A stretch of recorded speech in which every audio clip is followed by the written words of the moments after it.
દક્ષ પ્રજાપતિની પુત્રી સતીએ ભગવાન શિવ સાથે લગ્ન કર્યા હતા.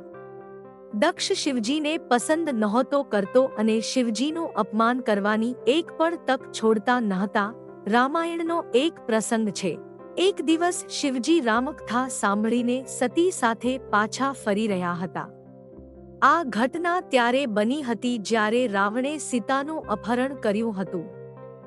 રામ સીતાથી વિખૂટા પડી ગયા હતા, દુઃખી હતા અને સીતાને શોધતા હતા. જ્યારે શિવજી અને સતીએ શ્રીરામને જોયા ત્યારે શિવજીએ કહ્યું કે શ્રીરામની કથા સાંભળીને આપણે અહીં એ જ શ્રીરામને જોયા છે. ભગવાન શિવે દૂરથી ભગવાન રામને પ્રણામ કર્યા અને દેવી સતીને પણ શ્રીરામને નમન કરવા કહ્યું. સતીનો સ્વભાવ તાર્કિક હતો.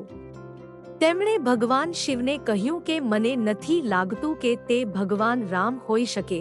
તેઓ સામાન્ય માનવીની જેમ રડી રહ્યા છે. શિવજીએ રામજી પર શંકા ન કરવા સમજાવ્યું.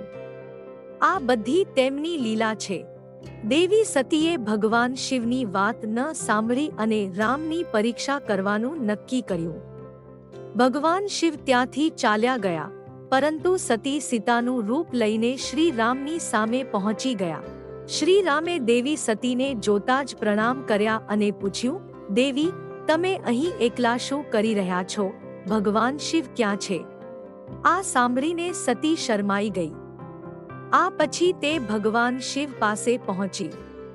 જ્યારે ભગવાન શિવે ધ્યાન કર્યું ત્યારે તેમને સમજાયું કે સતીએ તેમના પ્રિય રામની કસોટી કરી છે. આ કારણે ભગવાન શિવે માનસિક રીતે સતીનો ત્યાગ કર્યો.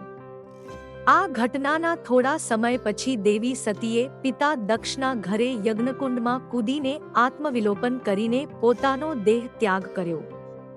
શિવજીનું લગ્ન જીવન પૂર્ણ થઈ ગયું હતું. બોધપાઠ: આ વાર્તાની શીખ છે કે પતિ પત્નીએ એકબીજા પર વિશ્વાસ કરવો જોઈએ.